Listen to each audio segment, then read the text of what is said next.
Students, welcome back to my channel Star Circle of commerce.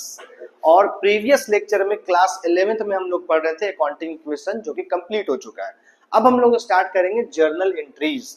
Journal entries आज के date में अगर जो भी बच्चे ये सारे टॉपिक्स को कवर कर लेते हैं और जो जर्नल एंट्रीज पढ़ाई जाती है इसके सारे लेक्चर्स को देख लेते हैं, तो मैं आपको ये आश्वासन दिलवाता हूं कि आपको जर्नल एंट्रीज को दोबारा कभी पढ़ने की जरूरत नहीं पड़ेगी। आप सारे जर्नल एंट्रीज एकदम प्रॉपर क्लियर हो जाएंगे, क्योंकि मैं जो आपको जर्नल एंट्री पढ़ा रहा हूं उस जर्नल एंट्री में हमारे आसपास बिजनेस कंपनी में जितनी भी ट्रांजैक्शन होते हैं वो सारे ट्रांजैक्शन से रिलेटेड आपको बात बताई जाएगी।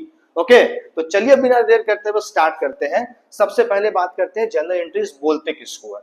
जर्नल एंट्रीज का मतलब ये होता है कि जब भी हमारे बिजनेस में कोई फाइनेंशियल ट्रांजैक्शन होता है, लेन देन होता है, उस लेन देन को रिकॉर्ड करके जो रखते हैं हम लोग जिस बुक पे, उसको बोला जाता है जर्नल एंट्रीज। जर्नल एंट्री कैसे हम लोग रिकॉर्ड करके रखते हैं, तो सबसे पहले अगर कोई भी बिजनेस में ट्रांजैक्शन होता है, ट्रांजैक्शन से क्या मुराद है, लेन देन होता है। लेन देन से क्या मुराद है, कोई भी सामान अगर हम लोग परचेस करते हैं तो उसके बदले पैसे देते हैं या उधार में खरीदते हैं, या फिर सेल करते हैं तो उसके बदले में पैसा लेते हैं या उधार में सेल करते हैं। तो इस तरह से आपको डबल एंट्री यानी कि दो ट्रांजैक्शन पता चलेगा, तो उसी चीज को हम लोग बोलते हैं जर्नल एंट्रीज। और वही जर्नल एंट्रीज को हम लोग को सबसे पहले क्या करना पड़ता है, जर्नल एंट्री पास करने के लिए आइडेंटिफाई करना पड़ता है ट्रांजैक्शन को। क्या करना पड़ता है, आइडेंटिफाइंग ऑफ ट्रांजैक्शन, पहला पॉइंट हमारा ये आएगा। दूसरा, आइडेंटिफाई करने के बाद सोर्स ऑफ डॉक्यूमेंट। देखिए ये भी बहुत इंपॉर्टेंट है बाबू। सोर्स ऑफ डॉक्यूमेंट का क्या मतलब होता है बच्चे, कि हम लोग जो भी ट्रांजैक्शन कर रहे हैं, जो भी हमारा ट्रांजैक्शन हमने पहचान लिया वो किस तरह से, मतलब बिल वगैरह सारा कुछ है कि नहीं है। ठीक है। तीसरा हम लोग करते हैं बच्चे, वाउचर को देखते हैं, ये वाउचर क्या होता है सर। और चौथा जो है हम लोग रिकॉर्ड कर लेते हैं जर्नल एंट्रीज में। ठीक है, ये चारों बात को पहले हमको प्रॉपर तरीके से समझना पड़ेगा। जैसे एग्जांपल के तौर पर पहले हमने आइडेंटिफाई किया, अब आइडेंटिफाई किसको बोलेंगे, कोई भी सामान लेन देन हुआ तो पता चला उसमें कि एक आदमी ने कोई सामान को खरीदा, उसके बदले में हमको पैसा दिया, या हमने कोई सामान खरीदा तो उसके बदले में हमने पैसा उसको दिया, तो ये आइडेंटिफाई करना। उसके बाद फिर डॉक्यूमेंट, यानी कि देखिए कोई भी चीज आप तो इलीगल तो खरीदेंगे नहीं, लीगल खरीदेंगे। लीगल का मतलब होता है कि कोई बिल वगैरह भी आपको मिलेगा। ठीक है। नेक्स्ट पॉइंट क्या है, वाउचर, किस किस नाम पे ट्रांजैक्शन हुआ है। जैसे एग्जांपल के तौर पर हमने फर्नीचर खरीदा तो फर्नीचर मेरे पास आया, पैसा गया तो हमने पेमेंट किया, या हमने अगर कोई सामान सेल किया तो हमने अमाउंट रिसीव किया, तो ये रिसिप्ट वाउचर का मामला आएगा। और उसके बाद फिर आपका रिकॉर्डिंग का मामला आएगा, जिसको हम लोग जर्नल में रिकॉर्ड करेंगे। तो ये सारी बात को समझने से पहले आपको एक चीज बहुत अच्छे से समझना पड़ेगा, जिसको हम लोग आम बोल चाल में जनरली गोल्डन रूल बोलते हैं। बात समझना रही है बच्चे, गोल्डन रूल। इस दो तरह का अकाउंट होता है, एक होता है पर्सनल अकाउंट और एक होता है इम्पर्सनल अकाउंट। ठीक है, लेकिन इसको हम लोग तीन हिस्सों में डायरेक्टली पहले ही बांट देते हैं, जिससे कि आपको एकदम आसानी से दोनों बात समझ में आ जाए। नंबर 1, सबसे पहले हम लोग बात करते हैं पर्सनल अकाउंट। नंबर 2 में हम लोग बात करते हैं बच्चे रियल अकाउंट, और नंबर 3 में हम लोग बात करते हैं नॉमिनल अकाउंट। तो सर इन तीनों का मतलब क्या है, इसको आपको जानना है। तो मैं आपको बात करता हूं पर्सनल अकाउंट। सबसे पहले आप पर्सनल से रिलेटेड बात को समझ लीजिए, रियल अकाउंट समझ लीजिए, और लास्ट वन जो है वो आप नॉमिनल अकाउंट को समझ लीजिए। पर्सनल अकाउंट के अंदर में दो बातें आती है, जिसको हम लोग बोलते हैं डेबिट द रिसीवर और क्रेडिट द गिवर। ठीक है, रियल अकाउंट के अंदर भी दो बातें आती है, debit what comes in, credit what goes out. और नॉमिनल अकाउंट के अंदर में भी दो बातें आती है बच्चे, debit all expenses and losses, credit all income and gains. ठीक है, तो सर ये जो personal account, real account, nominal account जो होता है उसमें हम लोग कैसे ट्रांजेक्शन को करते हैं? मैं आपको सिंपल सा बात बता रहा हूँ। पर्सनल अकाउंट पर्सनल से रिलेटेड होता है, हालांकि पर्सन जो है वो दो तरह का होता है। देखिए, एक होता है आर्टिफिशियल पर्सन और एक होता है नेचुरल पर्सन। आर्टिफिशियल पर्सन का मतलब जैसे कि कंपनी जिसका अपना नाम, अपना आधार कार्ड, उद्योग आधार, अपना पैन कार्ड, तो उसको बोलते हैं हम लोग नेचुरल पर्सन। नेचुरल पर्सन किसको बोलते हैं बच्चे? ध्यान से समझिएगा। नेचुरल पर्सन, एक नेचुरल पर्सन होता है और एक होता है artificial person.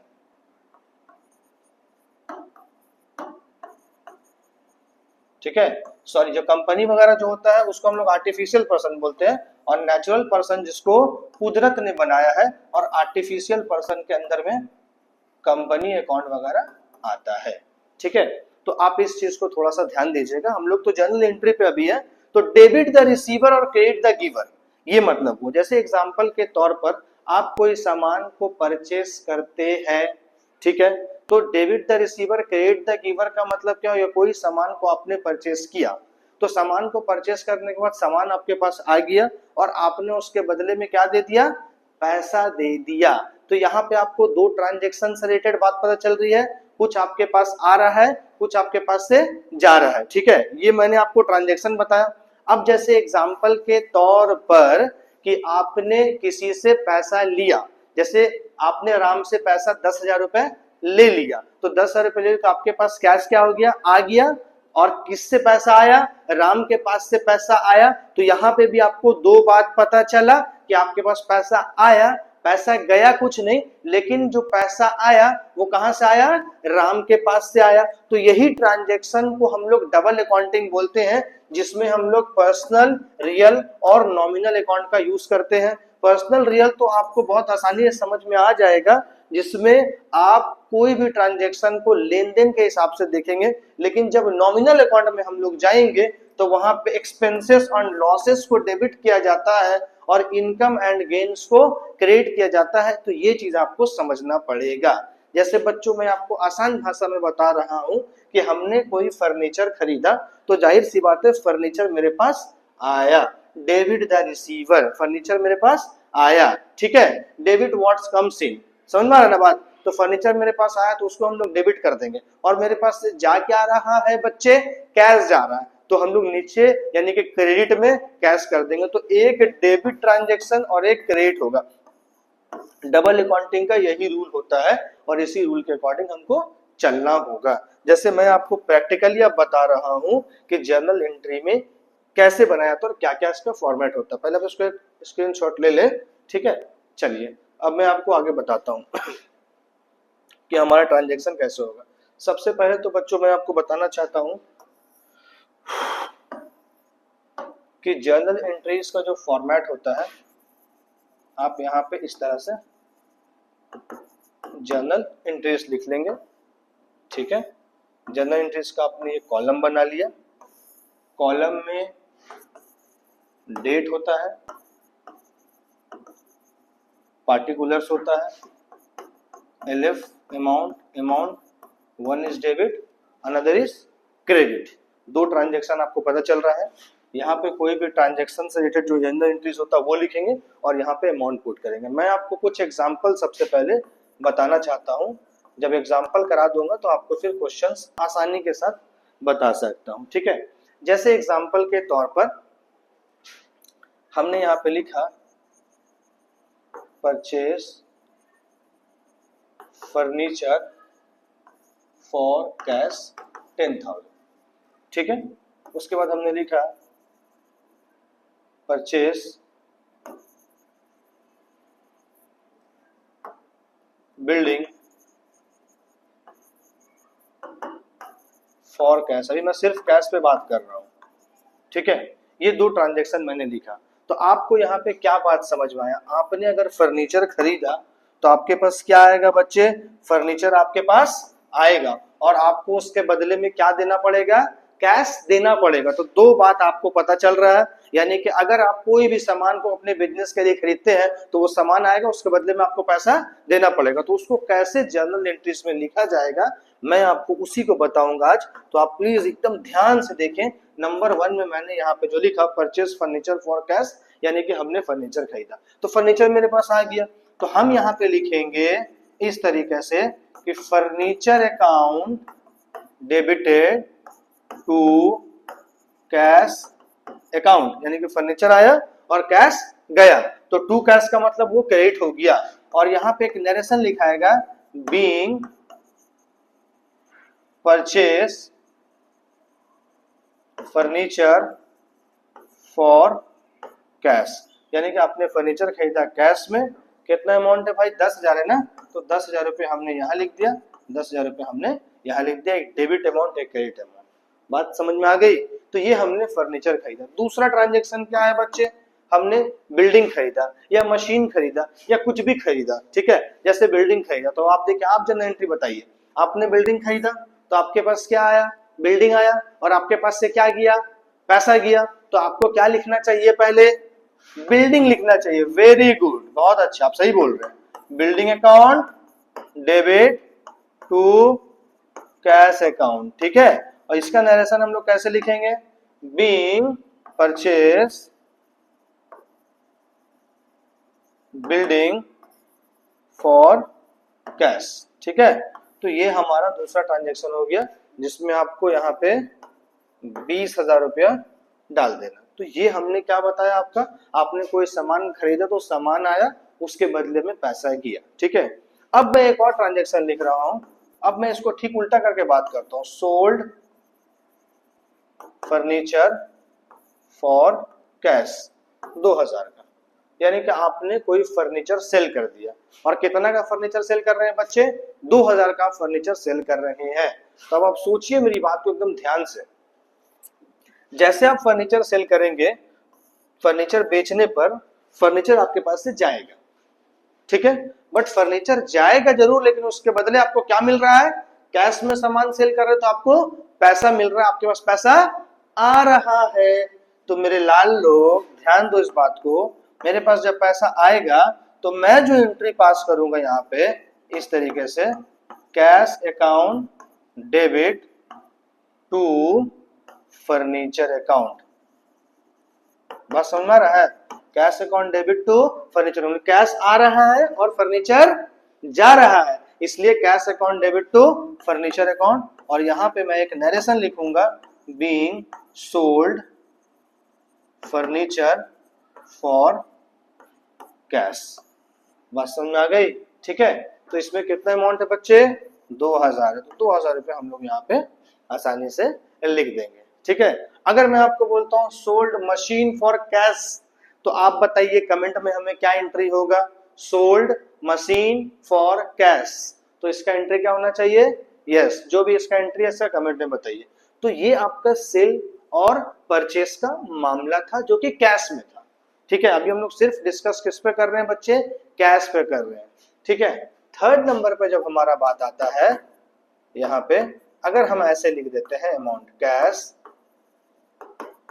Received from Ram, ठीक है। या हम लिख देते हैं कैश पेड टू राम। देखिए हम यहाँ पे दो ट्रांजेक्शन लिखे हैं, एक 1,000 का, एक 2,000 का, ठीक है। जिसमें हमने लिखा है कैश रिसीव फ्रॉम राम। अगर हम राम से पैसा रिसीव कर रहे हैं तो आप बताइए बच्चे, मेरे पास पैसा आ रहा है या जा रहा है? एग्जैक्टली आ रहा है, आ रहा है ना। तो हमारे पास पैसा आया। तो जैसे हमारे पास पैसा आएगा तो हम जो एंट्री पास करेंगे, कैश अकाउंट डेबिट टू, क्या लिखे सर?